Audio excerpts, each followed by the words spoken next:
He, alongside Velma, was a large factor of why the gang had such a high success rate when I don't think any of them were formally trained in detective work. The second time was with Josh, who was definitely a real person.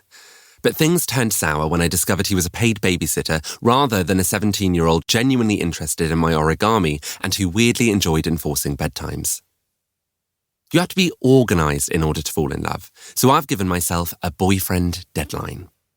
The end of the school year feels much too far away. I'm ready to take the leap now, and I'll get complacent if the deadline's too far in the future. Also, I'm terrible at being patient. So, I've marked in my diary, with a big red heart, the perfect deadline. Prom.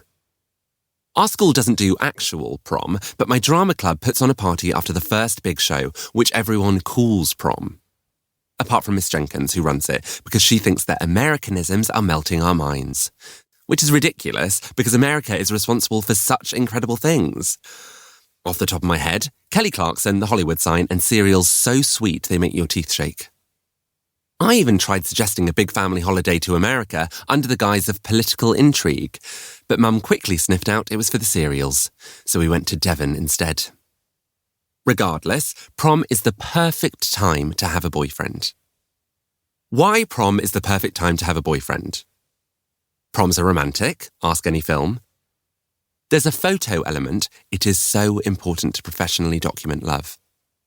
I won't have to spend an awkward amount of time pretending to browse the crisp selection when the slow songs come on.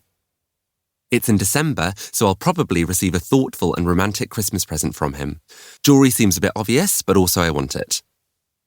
Last year, our prom was tasteless and uninspired. The theme was party. It was my mission to convince Miss Jenkins, partly through pretending to cry, that this year it was integral to have a legitimate planning committee. Luckily, as I'm the only person who volunteered to be on the committee, I can essentially organise my own perfect night. Patrick, we're leaving at 7:45 on the dot. I'm snapped out of my daydream of slow dancing with a new boyfriend to the sound of my mum yelling at me from downstairs. Bugger. I spent too long trying to impress Jean-Pierre with my handwriting, and now I have ruined my life. I stand up from the little wooden desk in my room and go to the mirror on the wall, which is in the shape of a crescent moon, making it very difficult to see anything in. Today's the first day of school, so obviously I have to wear something that perfectly encapsulates the vibe of my upcoming year. Like a sociopath, I've left it into the morning to decide what that new look will be. Looking at the moon mirror reminds me that I also need to redecorate my room to match my new vibe. I can't have my future boyfriend coming upstairs, obviously expecting to see the bedroom of a sophisticated adult with warm neutrals, wicker storage baskets, and low lighting, and instead entering the bedroom of a child. Or more specifically, a child obsessed with space. Because, alongside the moon mirror are star curtains, an astronaut figurine, a giant poster of the moon landing, and a hanging rotating model of the solar system. I don't even like space anymore. I just so happened to be obsessed with it when I was last allowed to redesign my room. Luckily, over the last week, I've managed to steal little touches that make my room seem more mature. A gingerbread-scented candle that my mum got for Christmas, one of the pillows from the sofa downstairs, and a lamp I found in the shed, which, unfortunately, gives me little electric shocks every time I turn it on. But it's worth it.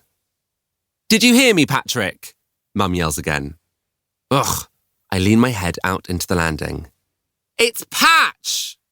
I shout.